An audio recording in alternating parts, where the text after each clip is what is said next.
नमस्कार दोस्तों,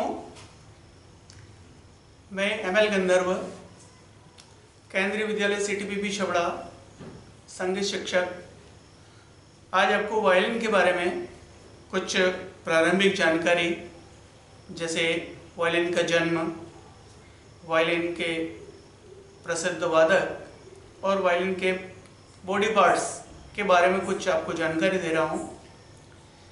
ये केंद्रीय विद्यालय के बच्चों के लिए, अन्य विद्यार्थियों के लिए भी बहुत ही उपयुक्त जानकारी होगी, तो इसे ध्यान से देखें और अपने इंस्ट्रूमेंट के बारे में जानकारी प्राप्त करें। जैसा कि आप देख रहे हैं, ये वायलिन है। वायलिन का जन्म इटली देश में हुआ था। सर्वप्रथम इटली देश के वासियों ने वायलिन का निर्माण किया था और वायलिन को बजाना आरंभ किया था। उसके बाद में विभिन्न देशों ने वायलिन बजाना आरंभ किया, वायलिन का निर्माण भी आरंभ किया। आज भी इटली के बने हुए वायलिन सर्वश्रेष्ठ माने जाते हैं। इटली देश में कई सारे वायलिन वादक हैं। इसी प्रकार हमारे भारत देश में भी बहुत उच्च श्रेणी के वायलिन वादक हैं। उनमें श्री लालमणि जी, वीजी जोग साहब, श्रीमती एम राजन, बाला सुब्रमण्यम जी, गोपाल कृष्ण जी, रमा जी और अन्य कई वायलिन वादक हैं जो विश्व प्रसिद्ध हैं। वायलिन के पार्ट्स के बारे में आपको जानकारी दूं। वायलिन का जो ये भाग देख रहे हैं आप, इसको बोलते हैं साउंड बॉक्स। साउंड बॉक्स का मतलब होता है कि जो वास्तविक आवाज है तार की, उसको बढ़ा करके बताए। जैसे हम केवल किसी लकड़ी के पट्टे के ऊपर केवल तार लगा दें और आवाज करेंगे तो कम आवाज आएगी, परंतु जब कोई एक बॉक्स के ऊपर हम तार लगा करके आवाज लगाते हैं तो उसकी 4 गुना आवाज बढ़ जाती है, उसका साउंड बढ़ जाता है। ठीक है, तो आप देख रहे हैं, इसको हम साउंड बॉक्स बोलते हैं। साउंड बॉक्स के बाद में दूसरा पार्ट आता है टेल पीस। टेल पीस ये लकड़ी का भाग है। ये एक लकड़ी का टुकड़ा जो यहाँ से इस घुंडी के द्वारा तार में बंधा हुआ होता है और यहाँ तक आया होता है। इसके अंदर 4 एडजस्टर लगे होते हैं। एडजस्टर के बारे में मैं बाद में बताता हूँ मैं आपको। पहले आप टेल पीस के बारे में देख लीजिए। टेल पीस का कार्य है तारों को थामे रखना। इसे चारों तार, वायलिन के अंदर 4 तार होते हैं जो टेल पीस के अंदर समाये रहते हैं और टेल पीस में लगे एडजस्टर के अंदर ही फिक्स रहते हैं। तीसरा पार्ट देख लीजिए आप, एडजस्टर। एडजस्टर का मतलब होता है, जैसा कि नाम से ही विदित है, एडजस्ट करना।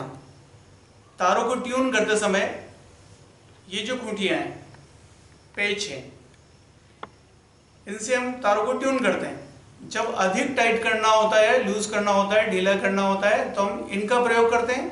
और जब थोड़ा सा अंतर रह जाता है तो उस समय हम लोग इनका प्रयोग करते हैं, एडजस्टर का। जिससे हल्का सा अंतर होता है वो सही हो जाता है। इसके बाद में चलिए अगला भाग, ब्रिज।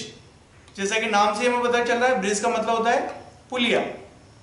किसी भी चीज को पार करने के लिए हम ब्रिज का उपयोग करते हैं। इसी तरह से तार को पार करने, एक स्थान से दूसरे स्थान पर ले जाने का कार्य ब्रिज करती है। ब्रिज अपने ऊपर चारों तारों को समाये रखती है और इनको आगे का रास्ता प्रदान करती है। ब्रिज हमेशा हल्का होना चाहिए जिससे कि साउंड अच्छा है। इसके बाद में चलिए आप, ये बॉक्स के अंदर एक लकड़ी का टुकड़ा होता है, उसको बोलते हैं हम साउंड पोस्ट। वो आवाज को और ज्यादा परिष्कृत करता है, मतलब अच्छा सुरीला बनाता है। जैसे अगर खाली डिब्बा होगा, उसके अंदर अगर साउंड पोस्ट नहीं होगा तो फटी हुई आवाज आएगी, परंतु अगर वो साउंड पोस्ट प्रॉपर ढंग से लगा हुआ है तो वायलिन की गूंज और ज़्यादा बढ़ जाती है। आगे चलिए, ये एक काली पट्टी देख रहे हैं आप यहाँ से यहाँ तक, इसको बोलते हैं फिंगर बोर्ड। फिंगर बोर्ड का मतलब समझ गया होगा, जैसे कि फिंगर्स, जिस पर फिंगर्स चले, हमारी उंगलियां चले, इसीलिए इसका नाम फिंगर बोर्ड रखा है, क्योंकि इसके ऊपर उंगलियों का संचालन होता है और उसी से विभिन्न प्रकार के स्वर बजाए जाते हैं। फिंगर बोर्ड के बाद में ये देखिए, ये है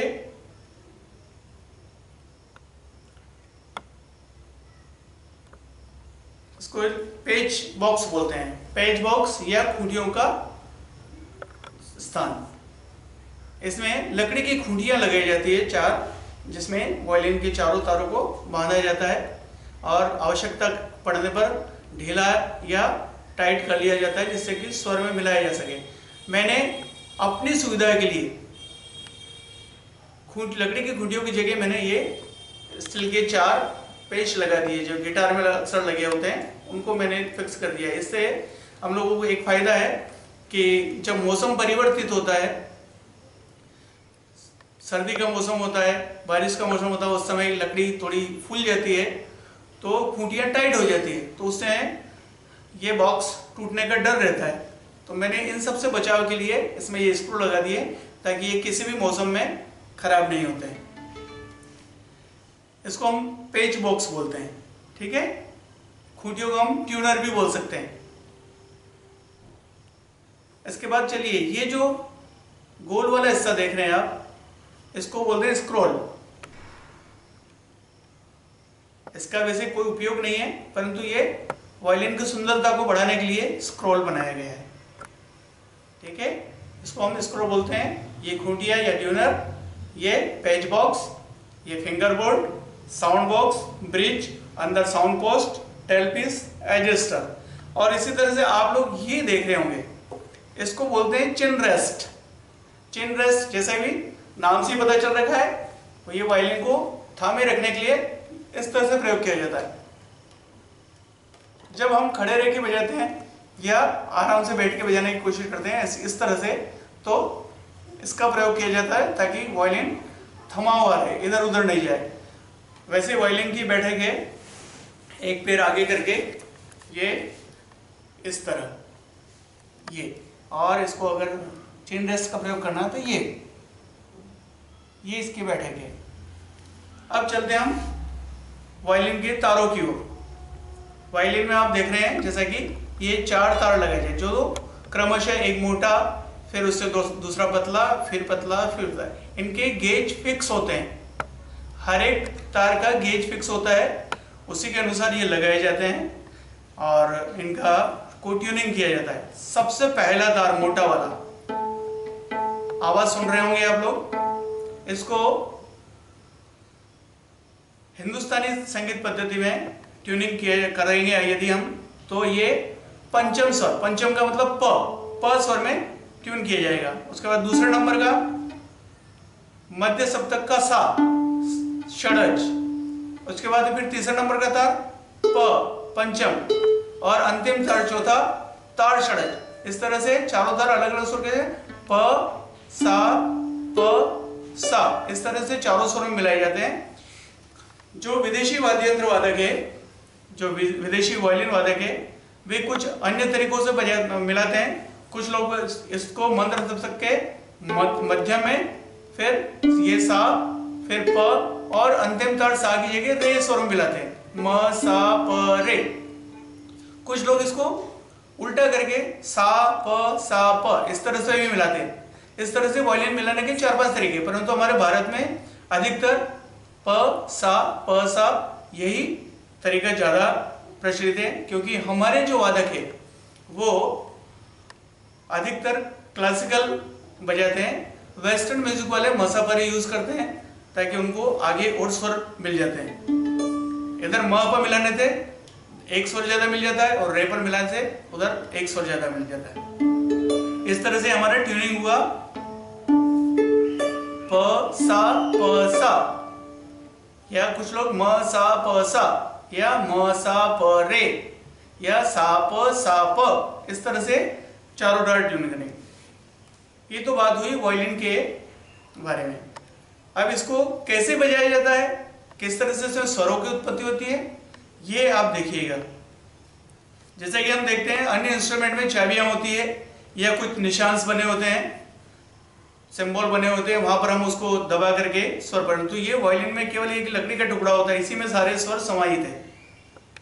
तो इसमें कैसे बजाया जाता है देखिए। इसके अलावा वायलिन का एक और बहुत ही आवश्यक पार्ट है गज या बो। ये एक लकड़ी की छड़ी होती है, इसमें ये बाल लगाए जाते हैं या वायर्स लगाए जाते हैं। पुराने जमाने में घोड़ों की पूंछ के बालों को इसमें एडजस्ट किया जाता था और उसके ऊपर रोजिन लगाया जाता था। रोजिन से लगाने से इसमें कड़कपन आ जाता था, जिससे कि वायलिन की तार की आवाज आती थी। आजकल घोड़ों की पूंछ के बाल मुश्किल से मिलते हैं, अतः हम लोग इसमें प्लास्टिक के वायर यूज करने लगे। ये जो आप देख रहे हैं ये इसका यहाँ से लेकर यहाँ तक ये प्लास्टिक के बाल लगे हुए हैं। इसकी जगह आज भी कुछ लोग घोड़े की पूंछ के बाल लगाते हैं और इसको हम अपने आवश्यकता अनुसार, ये जो पेज लगा हुआ है इससे हम ढीला और टाइट कर सकते हैं। ये देखिए मैं इसको लूज कर रहा हूँ तो बाल लूज हो गए, ये देखिए ये। और अब मैं अपनी आवश्यकता अनुसार इसको टाइट कर रहा हूँ। इससे क्या गज जंप नहीं करता, कूदता नहीं, अपन चाहे जैसा कि मैंने आपको बताया रोजिन, ये एक गोंद नुमा किसी पेड़ का, रोजिन नाम का पेड़ होता है, बिरोजा का पेड़ होता है, उसका गोंद होता है। तो इसके ऊपर हम इसको इस तरह से रब करते हैं तो इसमें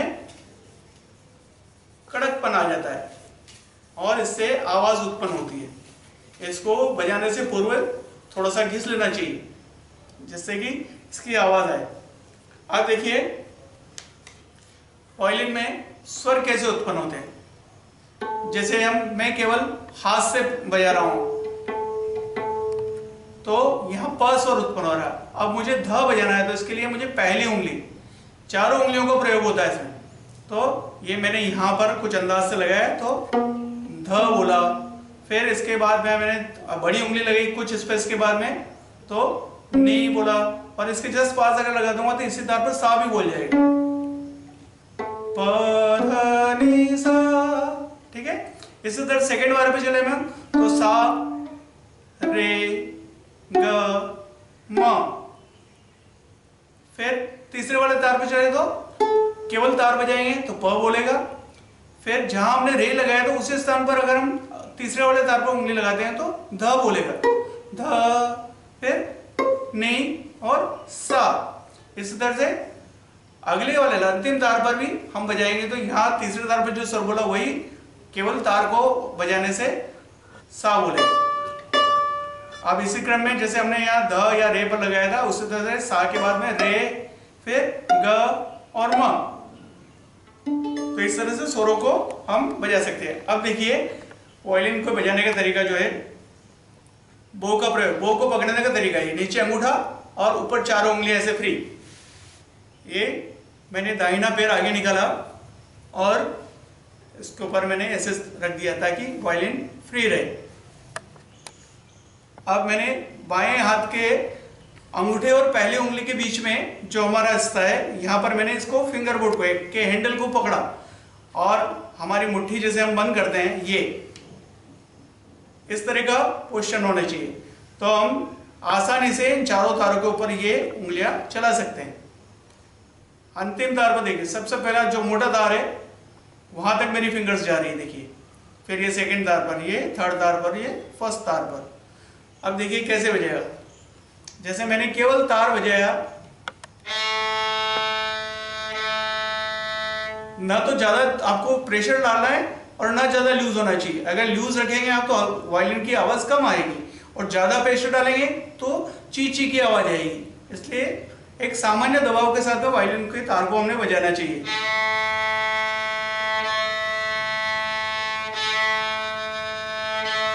सबसे पहले हमें गज चलाने की प्रैक्टिस करनी चाहिए चारों तारों पर क्रमशः, ताकि एक बार में एक ही तार बोले। देखिए अब दूसरा तार,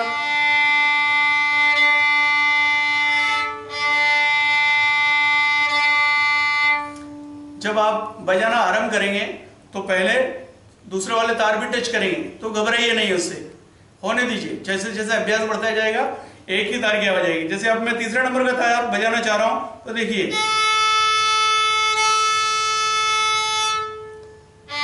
ये दूसरा, ये पहला,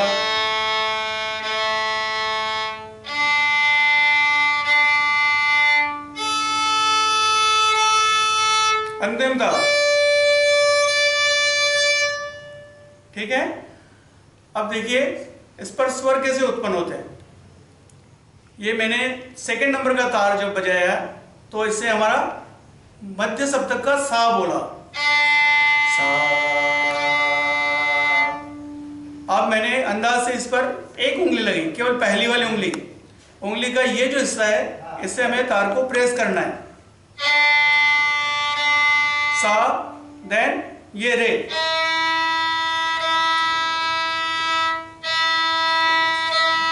उसके बाद देखिए आप ग,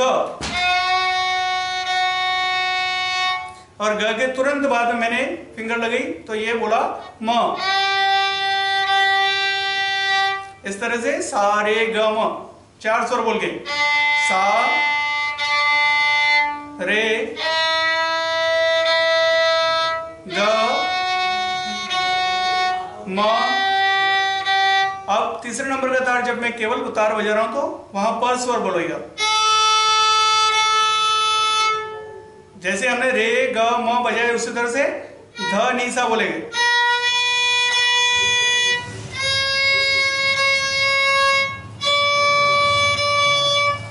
इस तरह से सा रे ग म प ध नी सा, ये 8 स्वर बज गए। वापस देखिए आप, सा रे ग म प ध नी सा। इसी को वापस रिवर्स में बजाएंगे तो एक एक उंगली को उठा देंगे।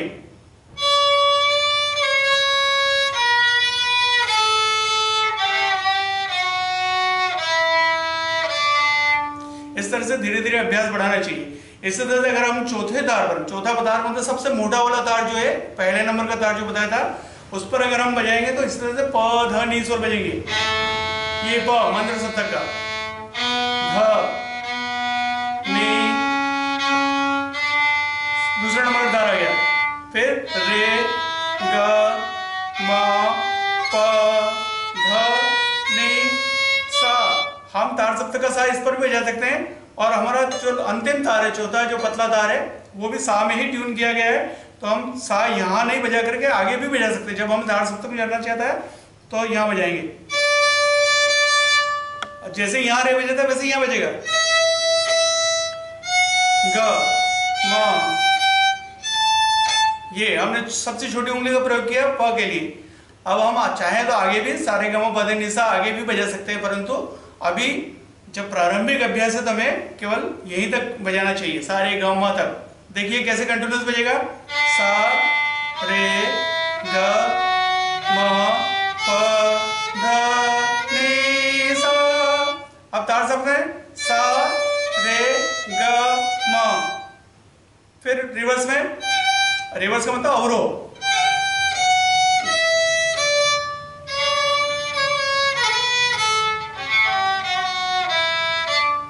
इसी तरह से मंत्र हो गए, प ध नी सा, सा रे ग म प ध नी सा। फिर आगे सा रे ग म ग रे सा नी ध प म ग रे सा नी ध। इस तरह से चारों तारों पर अलग अलग स्वर हम बजा सकते हैं। आज के पाठ में इतना ही, आप इतना करिए। अगले अध्याय में आपको अलंकार किस तरह से बजाए जाते हैं वो बताऊंगा। तब तक के लिए धन्यवाद।